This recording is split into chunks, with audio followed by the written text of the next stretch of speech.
Sadashivasamarambam Shankaracharya Madhyamam Asmadacharya Paryantam Vande Guru Paramparam Ishvaro Guratmeti Murti Beda Vibhagine Vyomabda Vyapta Dehaya Dakshinamurtaye Namaha Savavedanta Siddhanta Gocharam Tamagocharam Govindam Paramanandam Satchiguru Pranatoshmaham Om Shanti Shanti Shanti Om. Então, nós já iniciamos esse segundo segmento da aula de domingo, mais ou menos daquilo que foi a partilha do Marcelo no início, né, falando sobre o controle da mente. Né? Antes nós estávamos falando sobre as virtudes, entre elas a capacidade de ser mestre deste aparato corpo-mente, né? Que quase que invariavelmente nos escraviza, nos prendendo aos objetos, os respectivos cinco objetos: objeto de audição, objeto de cheiro, de palato, de tato, né? Que compõem os objetos de gostos e desgostos. Nós ficamos presos, e o sofrimento nada mais é do que este aprisionamento. E no final das contas, nós temos que ter a maestria a respeito da mente, né? Para isso, nós precisamos compreender profundamente que existe uma alternativa, digamos assim, tá? A vida não precisa ser uma luta para correr atrás dos meus objetos de prazeres e correr, fazer um esforço enorme para mantê-los, né? E ao mesmo tempo correndo para evitar os objetos que eu considero de desgosto para mim. Então, esta corre-corre para haver, manter e evitar, como eu costumo dizer, é o que causa a perturbação mental, emocional, cognitiva, transformando a experiência humana de uma experiência desagradável. O indivíduo cresce, ele compreende que existe uma alternativa, mas essa alternativa depende de eu assumir a maestria sobre esses instrumentos que me dão acesso ao mundo. Eu tenho que ser um mestre de todo este aparato do corpo sutil, de todos esses centros do corpo sutil. Então, esta é a alternativa proposta pelas escrituras lançadas aos seres humanos pelo Criador, porque são leis e princípios embutidos na criação. Que leis são essas? São leis psicológicas, morais, éticas, kármicas e espirituais. Todo esse universo é organizado, estruturado inteligentemente através de leis e princípios. Em princípio, principalmente essas leis e princípios no âmbito sutil, mental, emocional, cognitivo, emocional, né? Então, a gente compreende, putz, não, deve existir um problema. Não tem saída. Eu não consigo controlar a minha experiência, eu não consigo controlar o meu parábada. Eu tenho alguma coisa errada. Eu já tive tantos sucessos e eu continuo sofrendo, né? Aí o Vedanta diz, e além disso, você precisa compreender outros problemas inerentes a uma vida vivida governada por essa ignorância espiritual, né? Então, entre as dificuldades e os limites, é apresentado tudo aquilo, né? A dor do nascimento, as limitações de espaço, tempo, né? E propriedades, o fato de que tudo que nasce, cresce, envelhece, adoece, morre, né? E que nós facilmente nos tornamos escravos dos objetos que nós dão prazer, e o apego a esses objetos causa dependência. Ninguém consegue ver ser feliz sendo dependente. A dependência é contrária a qualquer felicidade e alegria potencial, tá? Tudo isso são verdades que machucam, mas que uma pessoa madura quer confrontar tudo isso, né? Então, a velhice e a morte, fundamentalmente, a morte é o que é o mais importante. Todo mundo odeia o conceito de morte, né? As pessoas menos maduras não gostam nem de pensar nisso, elas acham que isso seja não é um mito, não, qual é a palavra mesmo? É um tabu. Que isso, cara? Falando de morte. Eu que já gosto de provocar a galera, Mariné, quando eu cheguei aqui, as pessoas dizem, pô, você está morando ali no meio do mato assim, mas você vai viver ali mesmo? Vai ficar ali mesmo? Eu falo, cara, eu vim aqui para morrer aqui, né? Que isso, cara? Falando de morte para quê? Né? Tira essa palavra para lá, cara. Você veio aí para viver, né? Não é para morrer. Não, eu quero dizer que eu vou morrer aqui. Não, cara, eu pedi para você não falar de morte, né? Então a morte é um tabu. E a gente precisa confrontar essa morte, sabendo que a morte ocorre sim para tudo aquilo que são configurações a partir dos gunas de Maia. O nosso corpo físico, o nosso corpo mental, são configurações dos gunas de Maia.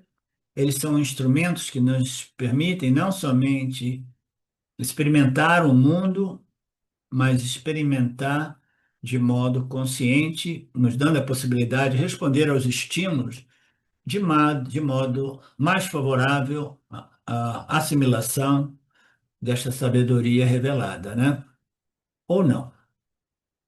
Então, todos esses problemas, limitações, precisam ser compreendidos, porque senão, caso contrário, a gente não desenvolve a rágia, que é um certo despaixão, um certo desinteresse positivo, né? Que não é sinônimo de repulsa ou aversão ao mundo, aversão a isso, aversão àquilo. Não, eu só como comida sem sal, porque se for bom eu posso me apegar. Não, eu só como comida se sem nenhum azeite de primeira qualidade na minha salada, senão eu posso me apegar a um gostinho bom. Eu só gosto de comida ruim, porque eu não quero desenvolver apego à comida boa. Não, isso é loucura, né? A gente tem que simplesmente compreender que a vida nada mais é do que experiências doces e amargas, e ainda assim a maestria é desenvolver equanimidade e controle e sabedoria para receber os frutos doces e amargos sem que nós perdamos o nosso equilíbrio emocional e a nossa viveka e a nossa capacidade cognitiva, né? O Viveka Shakti, né? Aquele que permanece equânime em todas as situações, boas e não boas, desejáveis e não desejáveis, é simplesmente um vedantino avançado. Ele é desapegado e ele não se identifica com o filho como meu filho, a minha casa, minha profissão. Ele considera tudo isso parte deste processo de vida, sabendo que tudo isso é parte do sistema Ishvara. Ele não se apropria indevidamente de nada e ele não deixa o ego desenvolver essas noções infantis a respeito de si, que faz de modo que o indivíduo viva uma vida disfuncional, achando que ele tem realmente controle sobre as suas experiências, controle sobre o seu destino, né? Então, somente esta compreensão vai nos permitir a força para nós evitarmos a escravidão mental, né? De modo que sejamos mestres, desapegados dos objetos. E o desapego mais difícil, como nós vimos no início, né, aproveitando o gancho do Marcelo, foi o desapego mental, porque a gente pode desenvolver um certo desapego sensorial, né? Por exemplo, não, ali na minha cidadezinha tem uma loja, eu sou uma pessoa sansárica, digamos assim, né, como exemplo, eu gosto de shopping, eu gosto de comprar coisa. Tem uma loja ali que tem um monte de coisa maravilhosa que eu gosto. Então, o que que eu faço? Eu nunca passo daquele lado da rua quando eu vou na cidade, porque eu não vou dar chance para o azar, né? Então, eu estou controlando, né, os meus órgãos dos sentidos, de ver e depois de agir, né? De ir lá, não, vou só dar uma olhadinha. Aí você já vai lá dá uma olhadinha. O vendedor, principalmente o vendedor brasileiro, tenta te entortar sempre, né? Aí quando você sai de lá, sai com um pacotinho e você comprou mais uma coisa que você vai botar na gaveta e nunca vai usar. Então, essa escravidão precisa ser superada e ela pode ser superada através dessa vigilância a respeito dos órgãos dos sentidos.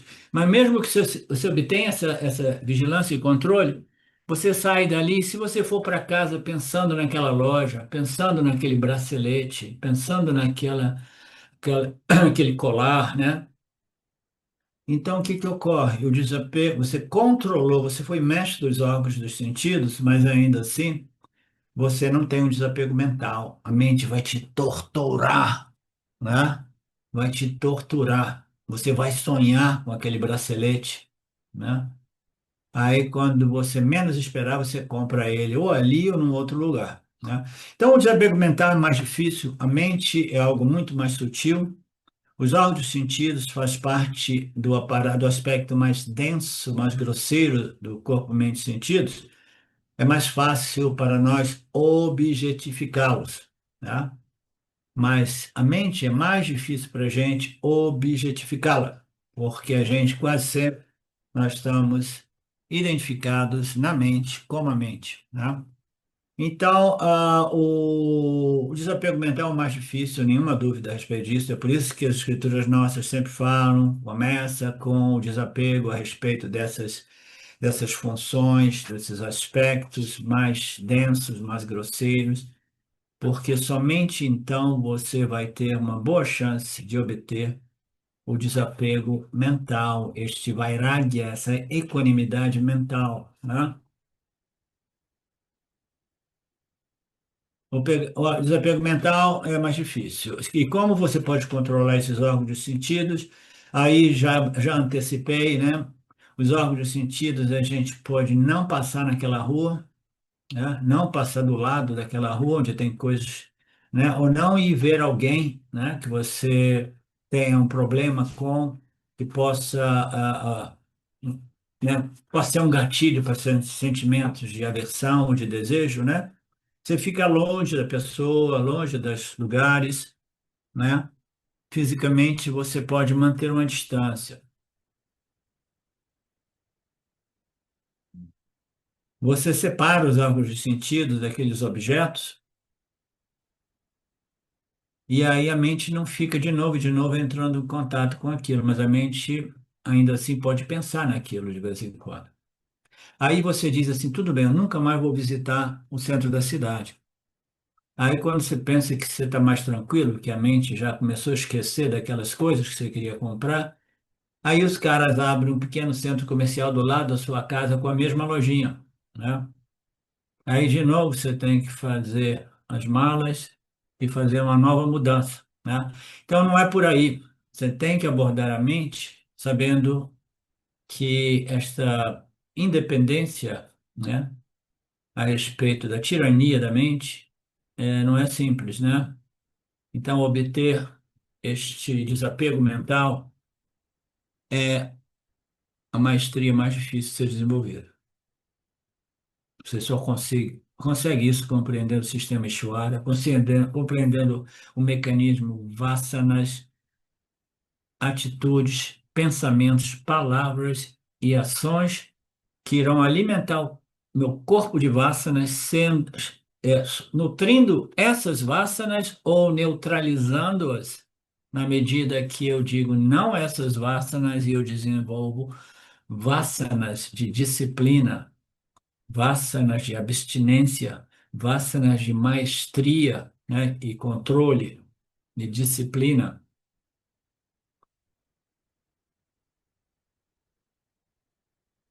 Então, se você vacilar, você entra naquela loja e compra aquela coisa, você acaba, né, cedendo no momento de distração. O quanto a gente pode viver num estado de disciplina constante, vigilância constante. Papadi falava muito nesse termo, vigilância constante, vigilância constante, vigilância.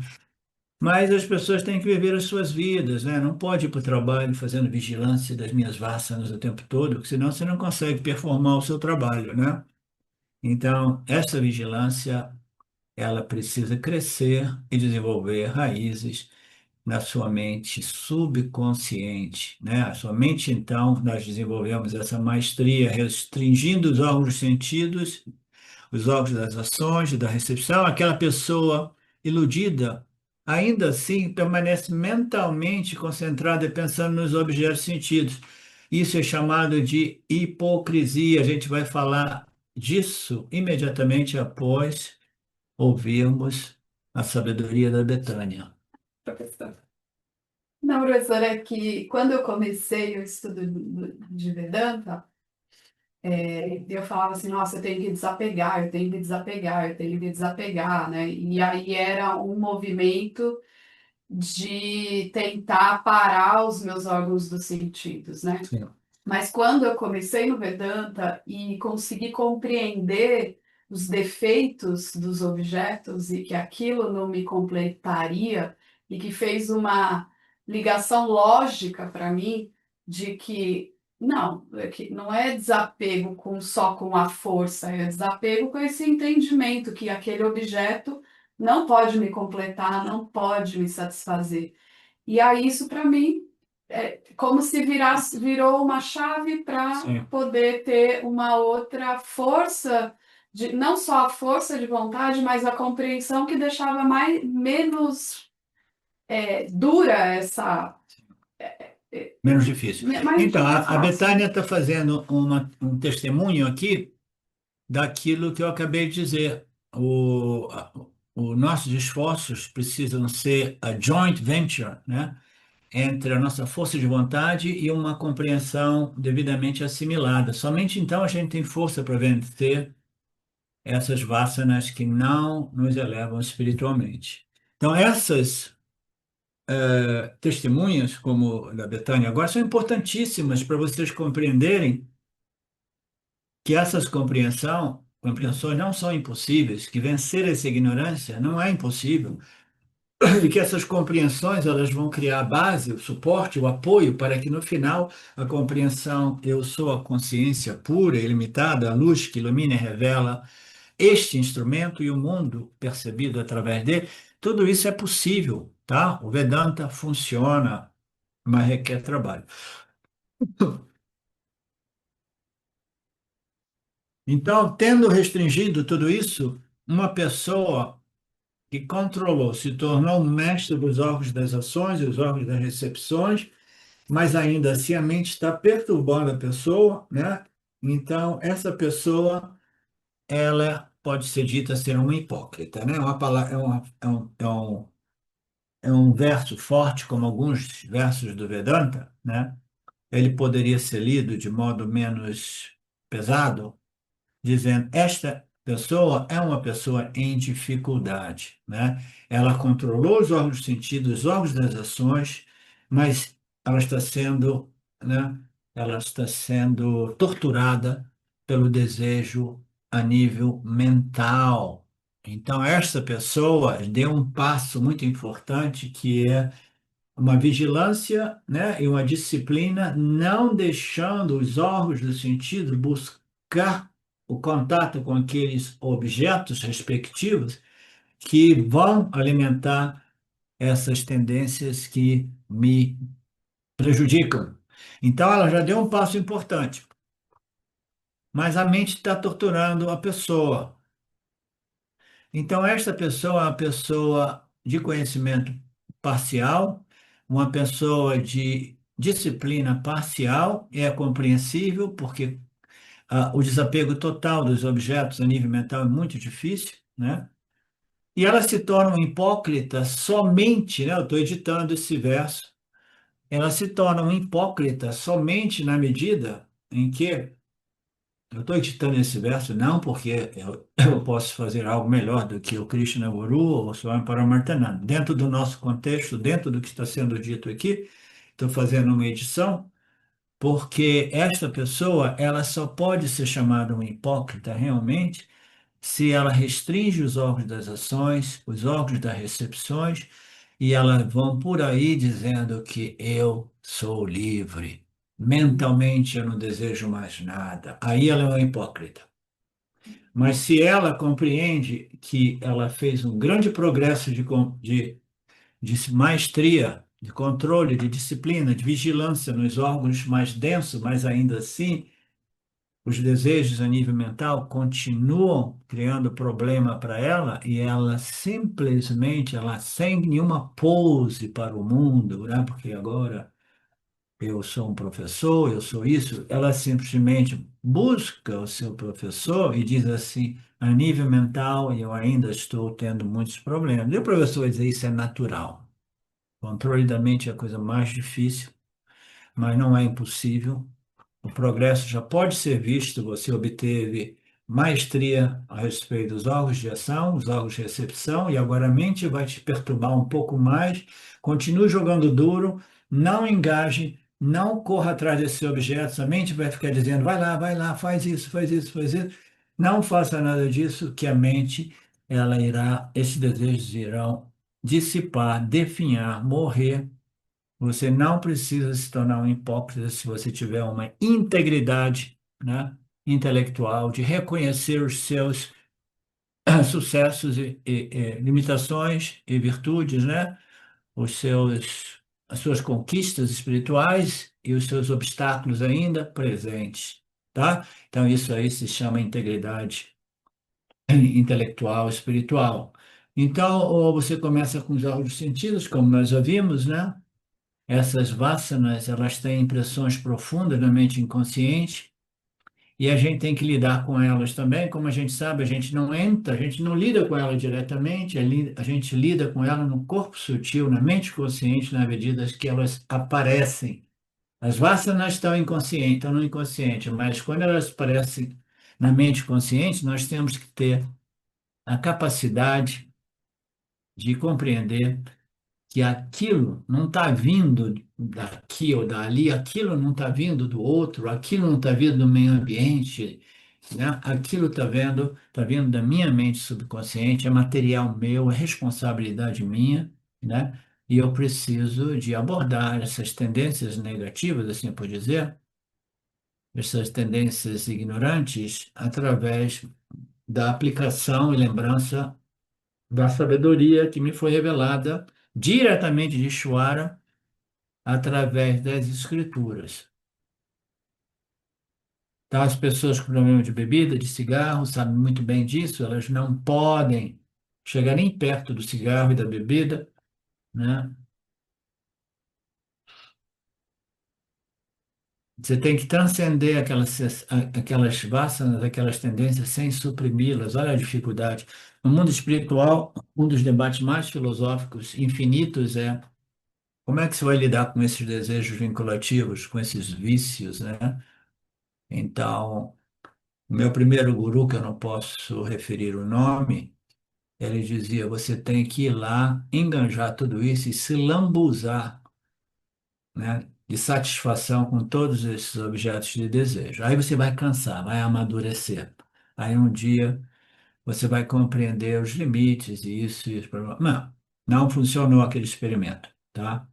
99,999 das pessoas desenvolveram vássanas ainda mais fortes e ignorantes, ficaram ainda mais presas a essa ignorância, tentando, né, obter os seus objetos de desejo a todo custo, né? E depois o corpo sutil vai ficando mais fraco, o corpo físico vai ficando mais velho, mas as pessoas estão ainda ali pensando em quê?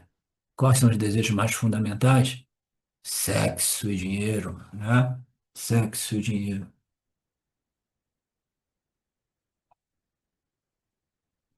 Então, nós temos que transcender essa ignorância, transcender essas vássanas escravizantes, não através da supressão, mas através da disciplina, da vigilância e da compreensão acima de tudo. Sem a compreensão, nada é possível. Esta compreensão, associada à sua força de vontade, irá produzir essa transcendência e vai criar este desapego mental, interior. Aí somente então eu posso ir a qualquer lugar. E sou livre, eu sou livre do samsara, eu sou livre do mundo, né? Eu me lembro agora, meu pai é uma figura muito importante para mim, porque ele é uma representação dessa ignorância cósmica, manifesta como um ser humano de coração maravilhoso, bom, mas com uma como é que é aquela palavra? Disciplina. Não, Hum? indi, ah, chronicities. Esqueci essa palavra. Marcelo, você que é bom de palavras. Indicio cristinitis, o Renato. Idiosincrasia. Indiocrisias. Idiosincrasias. Então, meu pai tem essas coisas assim incríveis.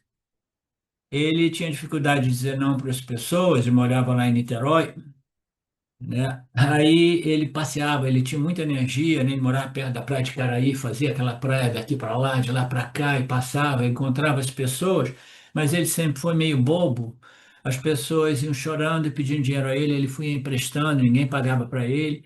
Aí ele falava: vamos passear ali, Caio, vamos passar naquela rua. Não, não posso ali, porque ali tem um cara que vai me pedir dinheiro.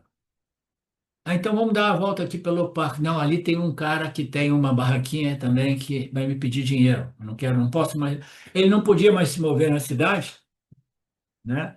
Porque tinha essas situações, né? Que ele não era mais livre de se mover na cidade por causa de uma tendência, né? De não saber dizer não, isso aqui. Então a gente vai ficando limitado porque a gente tem situações que nos escravizam e a gente não é mais livre de andar para lá. Imagine a situação de você ser livre de andar para lá e para cá, sem nenhum medo de nenhuma dessas tendências viciantes, porque você se tornou o mestre de suas vasanas, né? Você ainda se permite alguns prazeres, mas sempre mantendo a sua maestria sobre os mesmos, né? Movendo-se entre objetos sensoriais, o que é inevitável viver é se mover no mundo, se mover entre esses objetos que estão sob o controle do indivíduo. Isso é ele trazendo para nós o verso capítulo 2. Você tem disciplina, vigilância, controle sobre os órgãos. Esses órgãos estão livres dos apegos aos gostos e desgostos, porque eles foram autocontrolados e, portanto, o indivíduo desfruta de uma mente pacificada, tranquilizada, discriminativa, né? Uma mente shanti, uma mente satívica, né? Tudo isso se inicia através das disciplinas que são parte do terceiro D do Vedanta. Primeiro, discriminação. Segundo, vairagya ou despaixão. Terceiro, as disciplinas, tá? Eu não me permito de modificar os textos, mas às vezes eu gosto de apresentar discriminação, as disciplinas que elas irão propiciar o vairagya, a equanimidade e a despaixão ou a maestria a respeito dos objetos dos sentidos, os objetos de gostos e desgostos. Então, você desenvolver essa maestria é a chave, é um conhecimento, entre outros, que irá formar um embasamento para o conhecimento final que é a Aham Brahmasmi. Então, como a gente está vendo aqui, o primeiro conhecimento do Vedanta, a beleza do Bhagavad Gita é que ele apresenta o conhecimento espiritual completo, o conhecimento a respeito de Mitya e o conhecimento a respeito de Satya. Então, nós precisamos do conhecimento a respeito de Mitya. Os Vedas, quase que 90% dos Vedas são conhecimento a respeito de Mitya. Um finalzinho, um pouquinho sobre conhecimento a respeito de Satya, Brahman, tá? A gente precisa conhecer todas essas exposições, declarações, revelações a respeito da situação em Mítia, do ponto de vista do jiva humano. A gente precisa compreender muito bem, tá? Porque, no final das contas, são essas compreensões a respeito da situação aqui em Mítia que irão produzir uma base de purificação, de refinamento, de preparação e de conhecimentos de apoio, de modo que eu possa realmente compreender Satya como a única realidade, a minha natureza intrínseca, tá? A beleza do Gita é essa, né? Tem pessoa que diz assim, ah, não quero saber de Gita não, tá? Eu quero agora fazer o Upanishad, quero ensinar um Upanishad. Então, tudo bem. Então, você faça o Upanishads, mas o ensinamento do Gita é muito superior porque ele aborda ambos, Satya e Mithya, a ideia de que ele, não, eu quero só saber de Upanishads. Tem alguns amigos, alguns ex-alunos que não querem mais saber do Gita porque eles acham que simplesmente ouvir os Upanishads repetidamente vão resolver o problema. Mas se não tem uma base boa, aí o ego derrapa na maionese, escorrega, capota na curva. E por que você está rindo? Ah, o problema de ter a Betânia aqui, ela fica rindo de mim, debochando do professor. Como é que eu vou lidar com uma situação dessa?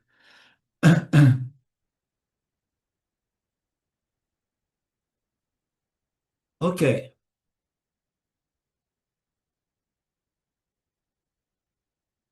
Uma vez que a mente esteja dominada sobre a maestria do intelecto bem educado, um intelecto sábio, então ela tem a força para não ceder aos vícios ou às tendências ou aquelas preferências que se tornaram desejos vinculantes, né?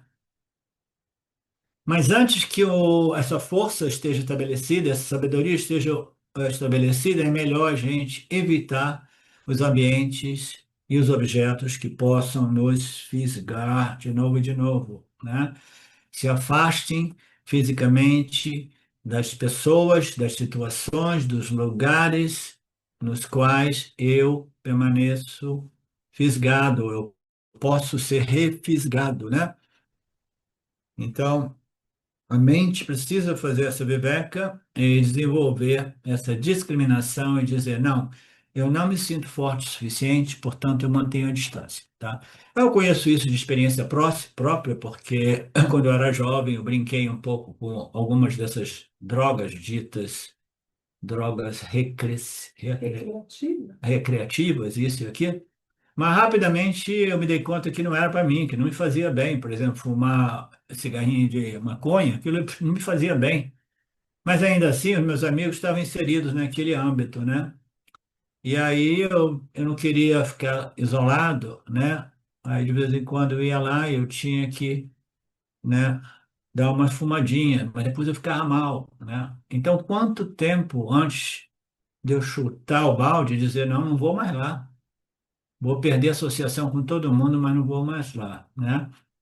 Então, se afastar dessas coisas requer também uma discriminação e uma força de vontade e até mesmo um caráter de saber que você vai ficar fora da turma, né? Vai ficar fora da turma, aquele sentimento de pertencer. Eu pertenço a um grupo, tem um monte de bobagem, tem um monte disso e aquilo, mas ainda assim o senso de pertencimento me dá um conforto, né?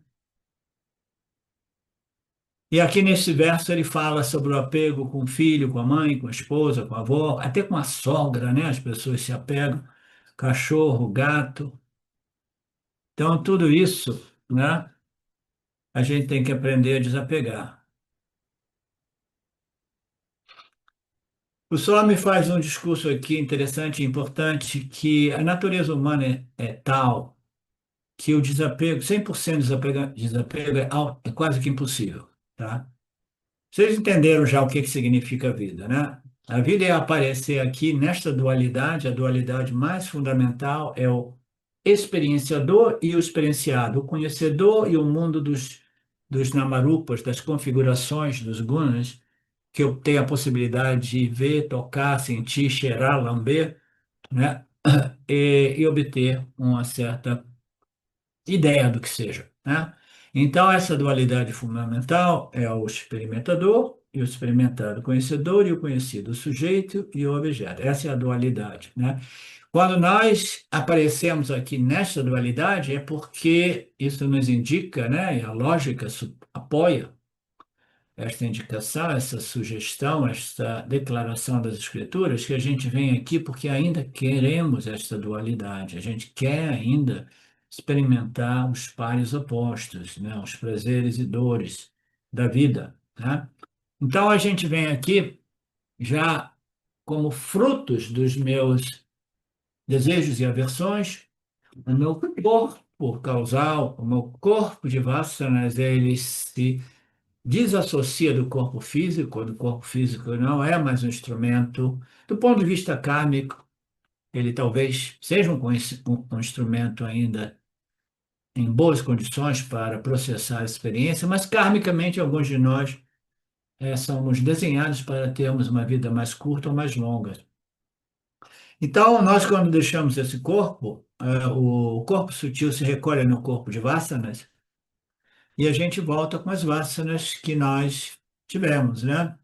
Não vou entrar no âmbito do esoterismo, do que ocorre entre a morte e o renascimento, mas quando nós retornamos com as nossas vasanas, né? Então, nós temos todos esses desejos que foram derivados das minhas interações com os objetos de gostos e desgostos, e eu tenho ainda a fantasia, a ideia, a ilusão de que não, na próxima vez eu vou lá e vou controlar e eu só vou atrair experiências de gosto e vou conseguir evitar todas as experiências de desgosto. A ignorância mais fundamental é essa, a fantasia, a ideia de que eu posso controlar a minha experiência. A experiência faz parte do sistema Ishvara, como eu tenho colocado nos últimos muitos anos. Ishvara é esse sistema, a dualidade é projetada, o Jiva aparente surge, o Jagata aparente surge, o Jiva aparente é constituído de espírito e matéria, o Jagata inerte é constituído só de matéria. O Jiva entra em contato com o mundo, vai lambendo o mundo e vai desenvolvendo gostos e desgostos, né? E aí ele vai na ilusão, não, eu quero o que eu quero, quando quero, como quero, e eu não quero o que eu não gosto, né? Então, este Jiva morre aí na ilusão ainda de que na próxima vez eu vou conseguir controlar o campo das interações, o campo das experiências, porque eu quero só a experiência púnia, favorável, agradável, né? Tá? Então, esta é a ignorância mais fundamental, é não compreender que essa dualidade é uma cilada, né? É uma armadilha. Você quer experimentar? Sim. A experiência invariavelmente vai gerar experiências que eu gosto e que eu odeio, que eu amo e que eu odeio, e algumas mais ou menos de indiferença. E existe um consenso geral que diz que esse tipo de experiência, ninguém, a nível consciencial, todo mundo diz que é desagradável, né? E existem experiências que, a nível consensual, coletivo, todo mundo diz que é agradável, uma boa refeição, ou, né, uma boa experiência íntima, sensual, aí, sexual, etc. Então, existe um consenso geral, existe a sociedade fazendo propaganda desses consensos gerais de coisas que você tem que ter para ser feliz, o indivíduo vai ficando preso em tudo isso, né? E esta é a problemática do samsara. A gente nasce e fica preso a tudo isso.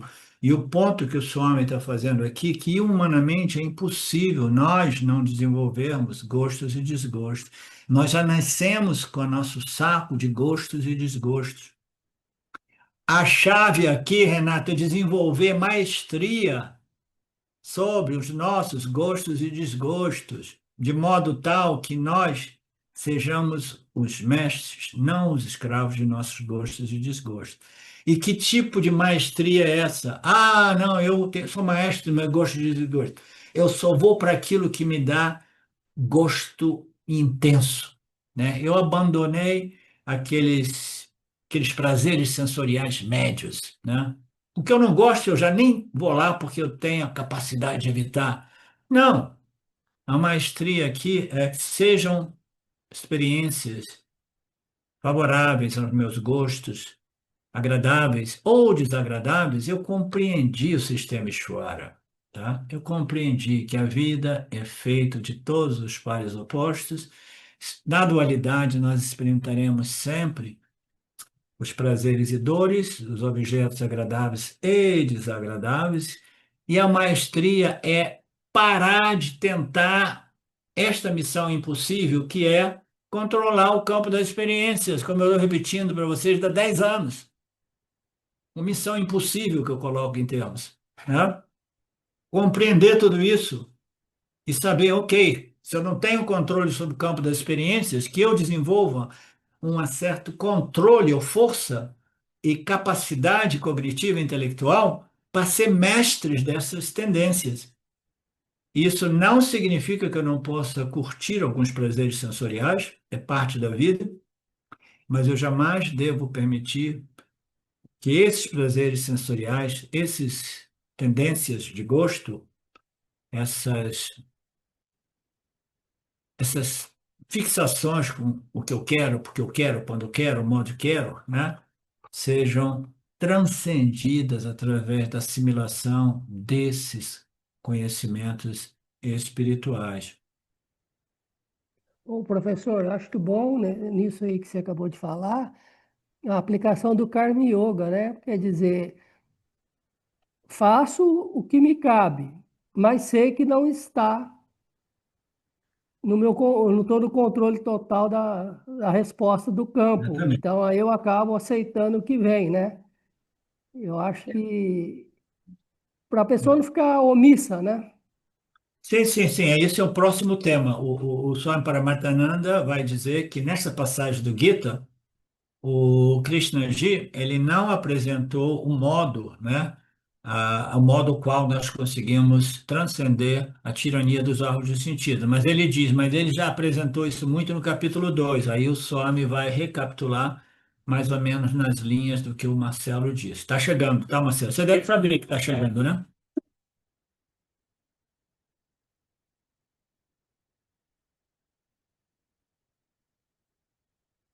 Ok.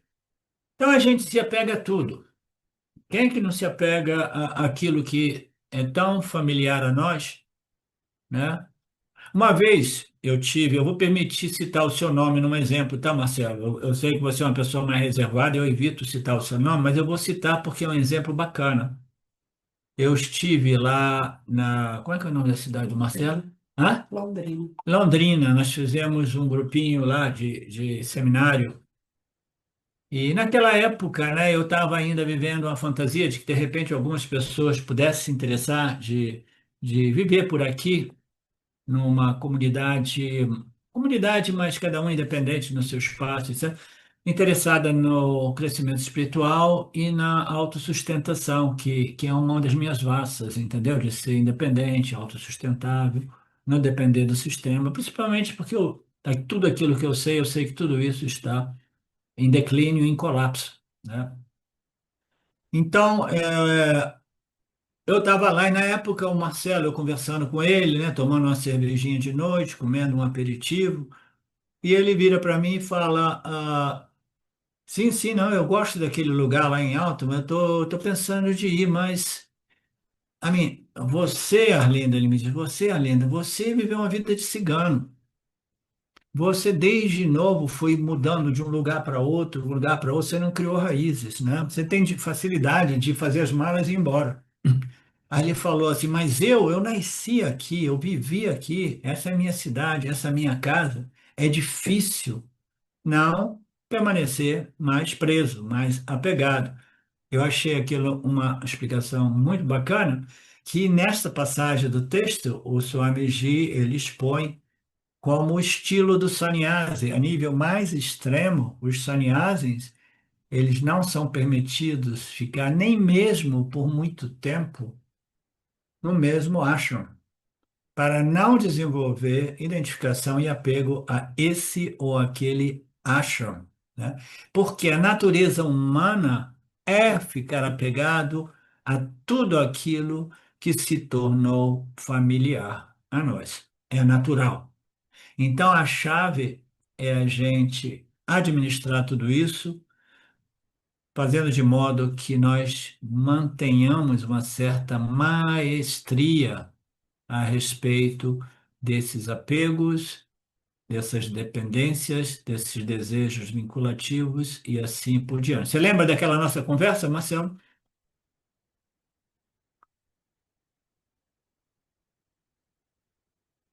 Existem algumas coisas e seres com os quais você está intensamente conectado, sim. Você viveu com pessoas, né? O exemplo mais típico é um relacionamento íntimo, né, de cônjuges, né? 40 anos, 50 anos, 60 anos, né? E é uma coisa tão familiar, e principalmente se é um relacionamento harmonioso, né? Que uma pessoa morre e o outro se sente como se uma parte dela tivesse morrido, né? Isso é muito comum a gente ouvir isso, né? Então é impossível evitar este apego 100%, né? Mas você tem que manter ele no nível que, caso você se desassocie dessas coisas ou pessoas, como aconteceu com a família de um amigo meu lá do Rio Grande do Sul. A família dele perdeu tudo naquelas enchentes doidas que ocorreram. O apego é natural, né? A casa da vovó, a casa da mãe, viveram lá pelos últimos 80 anos, 100 anos, 150, casa de família. Então, é uma dor muito grande, né? Então, a vida humana, invariavelmente, ela nos leva a essas situações de familiarização com aquilo que estamos sempre em contato, né? E apego. Agora eu vou fazer uma pergunta para vocês. O que é aquilo com o qual nós estamos mais familiarizados e apegados de tudo? Quem pode responder? Você não.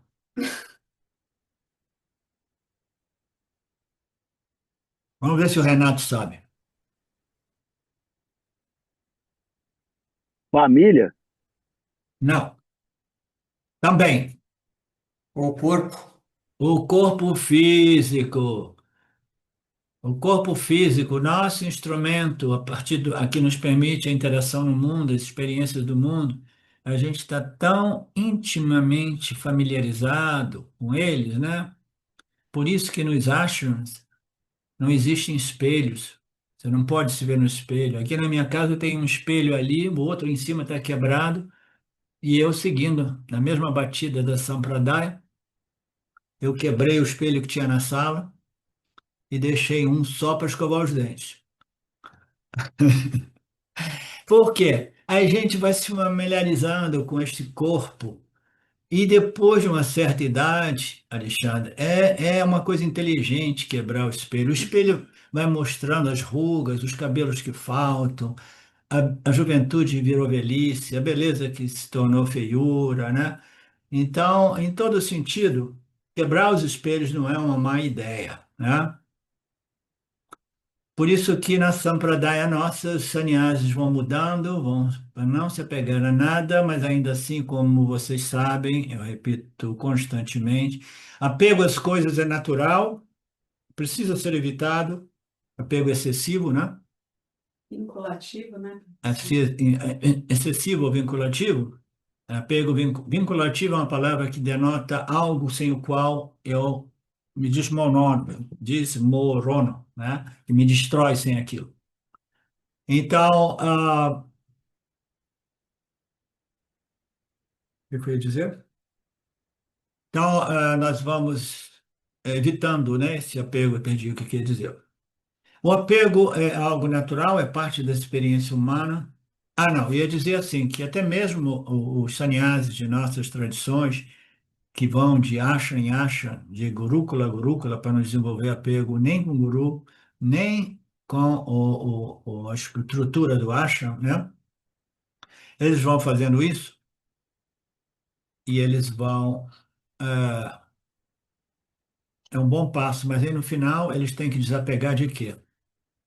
Eles têm que desapegar daquele que se acha realmente agora um renunciante, tá? Porque o ego do renunciante é aquele: eu renunciei a tudo aquilo que existe a nível, né, físico, material, mas mentalmente, né, eu estou ainda preso a quê? Eu não estou preso a mais nada, porque essas vássanas de coisa do mundo, até mesmo dos astros, foram embora.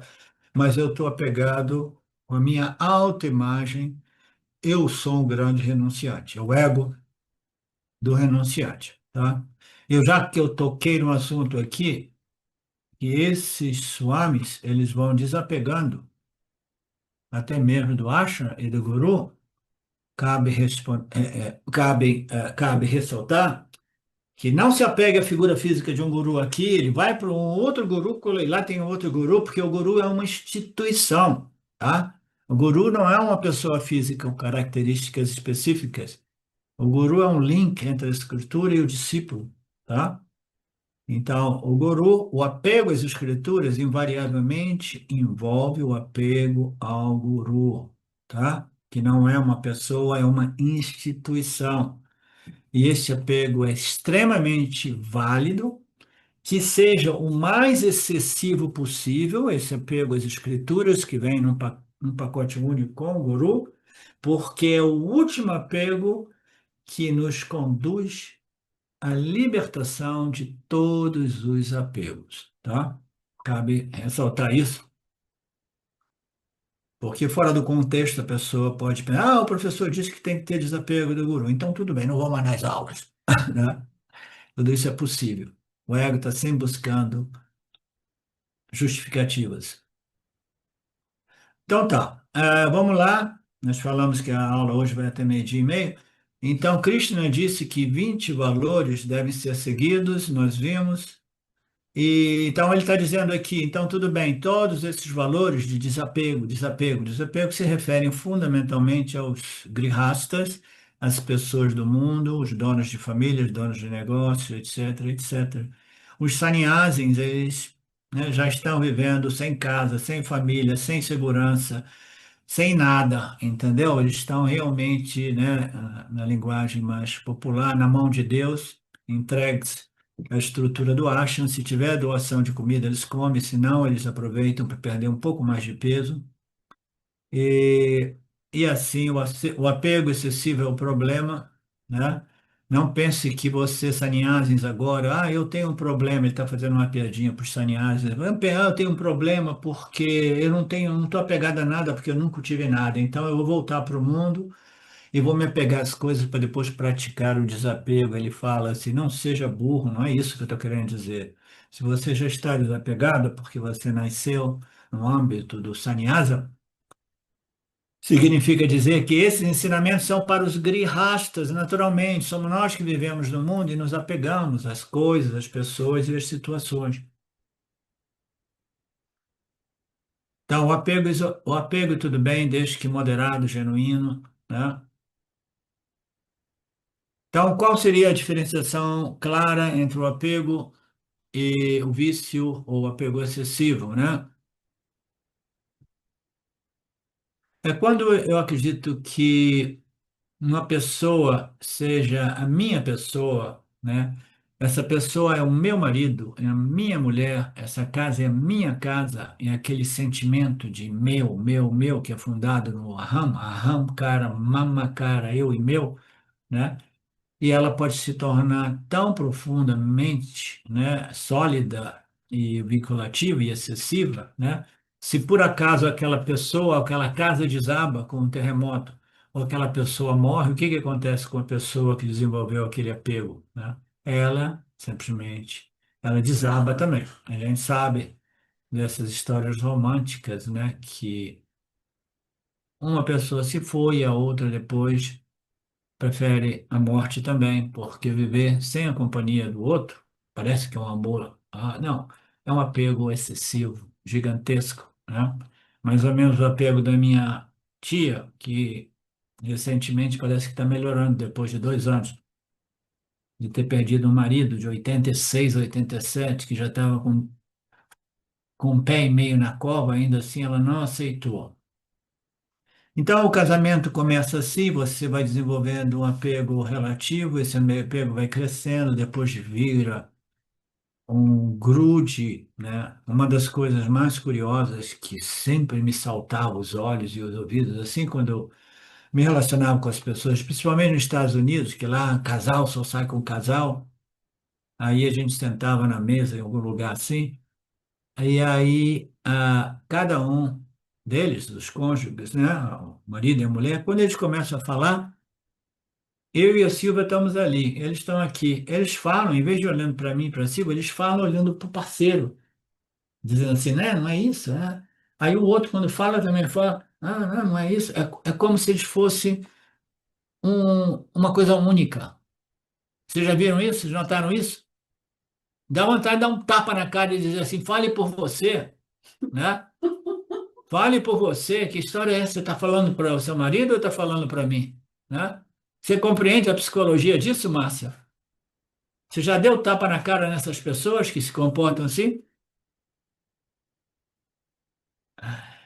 Então, quando o nosso objeto de apego e dependência se foi, a gente se desaba, né? A gente tem que saber que a vida é assim, mas para a gente não sofrer um choque tão grande, a gente tem que cultivar, desenvolver este não apego, este vairagya, essa equanimidade, né?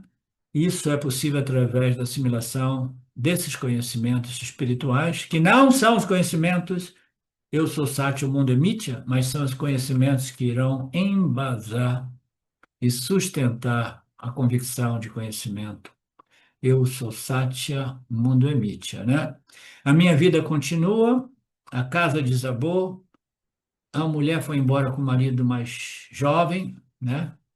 O marido foi embora com uma mulher mais jovem, né? O outro foi embora porque encontrou alguém mais rico e mais bonito. Ah, o apego é natural, é parte da nossa experiência humana. O senso do ahamkara sempre traz consigo o mamakara, eu e meu. Esta é a raiz do problema do apego e dependência, né? Então, quando eu vejo o outro como uma extensão de mim mesmo. Isso significa que tudo que acontece com aquela pessoa está acontecendo comigo. Por exemplo, eu que tive um filho, ainda tenho filho, ainda está vivo, e ele é um dos apegos mais profundos. Não que exista sempre, mas sempre que eu me aproximo dele, eu me dou conta do apego. Quando eu estou distante, eu esqueço que ele existe, completamente, tá?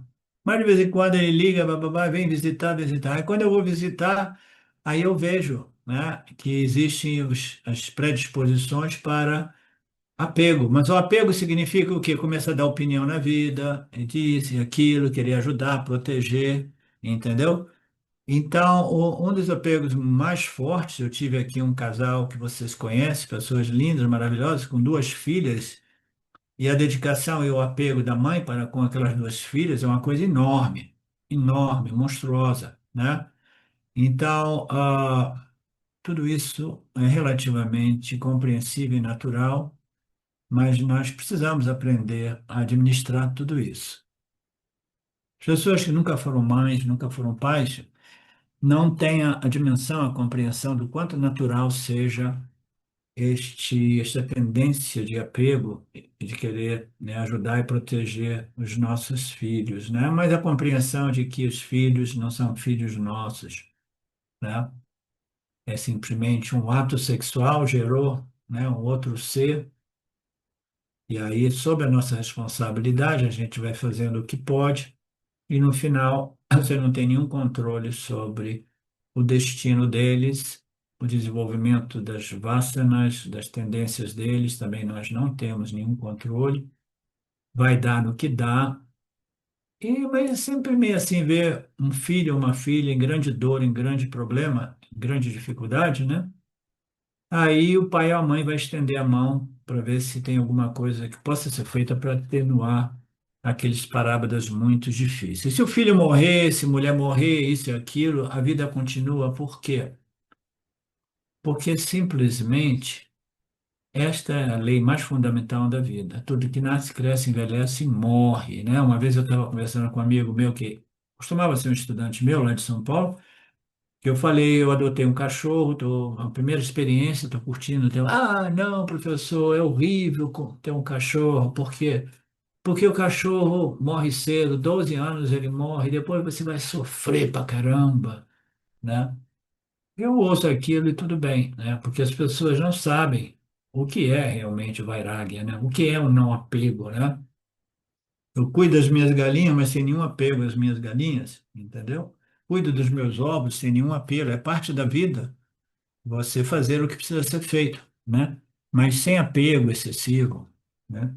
sem dependência, se as coisas forem, se a doença chegar a matar todas as galinhas, qual é o problema? Se meu cachorro pegar uma doença e morrer, eu vou procurar um outro, entendeu? Porque eu peguei o cachorro principalmente por uma questão de segurança. Mas eu fiquei aficionado por ele também. Eu falo com ele o tempo todo.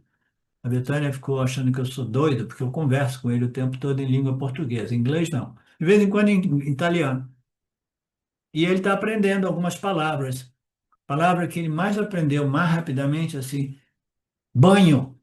Quando eu falo banho, ele sai correndo para o outro lado. Ele não gosta de água fria. Quando eu falo para ele, papá, ele sai correndo para pegar a comidinha dele. Papá, ele gosta. Banho, não, né? Mas o intelecto dele é meio limitado. Então, a gente não quer se colocar numa situação de total dependência das coisas, das pessoas, né? Como disse muito brilhantemente Mayananda, o guru dos nossos gurus mais recentes, a vida é um processo sozinho que se move. Em inglês, eu esqueci de copiar em inglês e botar aqui para que eu fizesse uma tradução menos literal e mais significativa. Nada, mas mais ou menos a gente nasce sozinho, a gente vive a vida sozinho e a gente morre sozinho. Esta é a natureza da vida. Eu vou ler isso aqui, vou traduzir isso aqui. Vou sugerir uma tradução mais né, em harmonia com esse provérbio e menos literal. Nós vivemos isso, essa parte é bacana, antes da gente concluir a aula de hoje. Nós vivemos aqui porque, né, as escrituras dizem, e faz sentido, a gente vem aqui para experimentar a dualidade, para descobrir a realidade da natureza, a real natureza da realidade, como a não dualidade. É como se fosse um truque, né? Um magic show, né?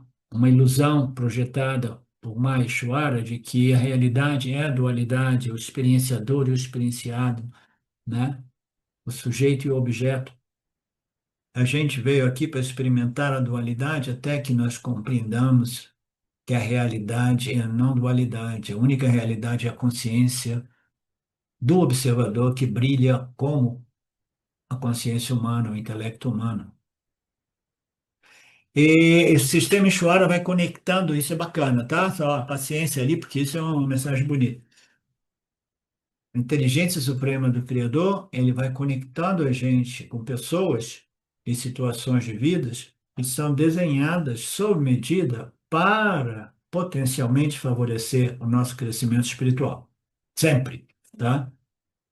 Então, ele vai conectando a gente com algumas pessoas e com outras, algumas situações para auxiliar, facilitar este processo de crescimento espiritual. O crescimento espiritual é entrar na espiritualidade de verdade, que é compreender que existem dois fatores operando nesta ordem aparente. Uma é a realidade Satya, que é a consciência, e o resto é matéria e energia, para que a gente possa discriminar entre esses dois e assumir aquilo que é a nossa identidade real, a nossa natureza real, que é o espírito, que é sinônimo de consciência.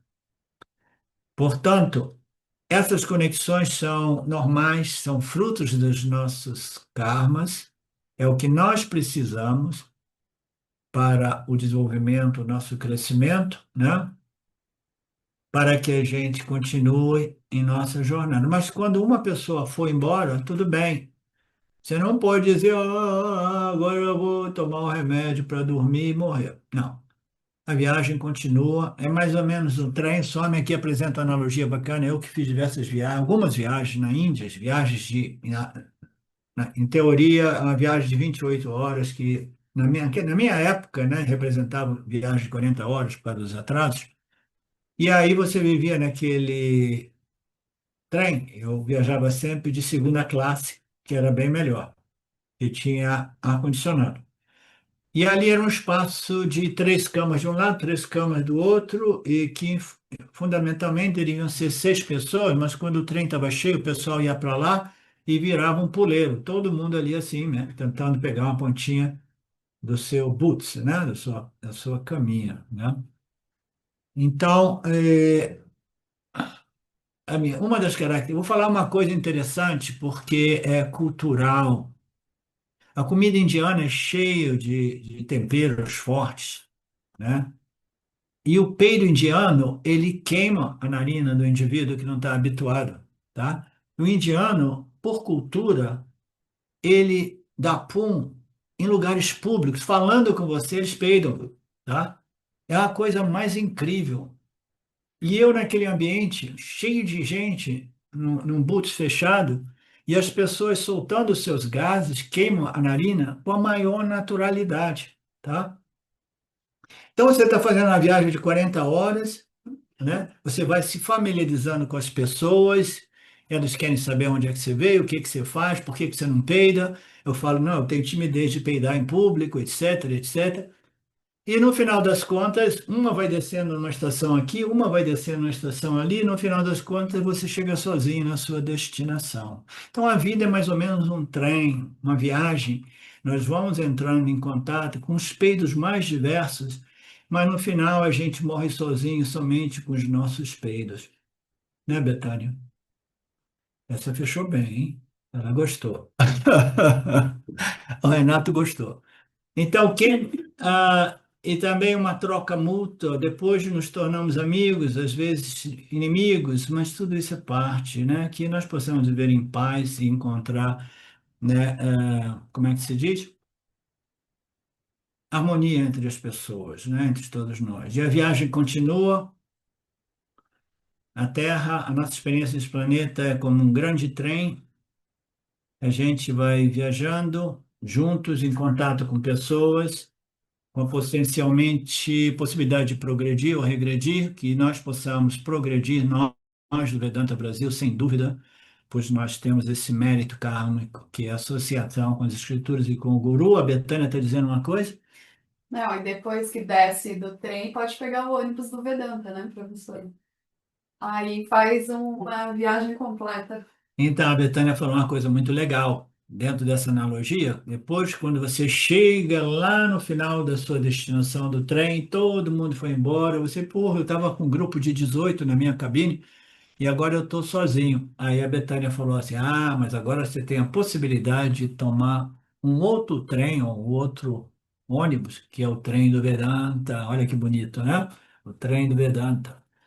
Aquele que, embora existam algumas associações com outros vedantinos e com o Guru, são associações que nos conduzem à total liberdade e independência, né? Não apego aos outros e às coisas, né? Então ele fala, então a vida é assim, significa, se eu estiver apegado, eu sofro, minha vida se torna vazia, porque eu estava apaixonado pelo outro, agora eu vou tomar cianeto de potássio, que deve ser um veneno, tudo isso por causa do apego excessivo. Krishna diz que não adianta chorar, a familiarização e apego é natural, é humano, vai causar sofrimento. E aí ele fala uma outra coisa bonita, ele fala assim: a vida é feita de sofrimentos e alegrias, de prazeres e de dores, e as dores são fundamentais para o nosso crescimento espiritual. Sem as dores e os sofrimentos, a gente não cresce, ok?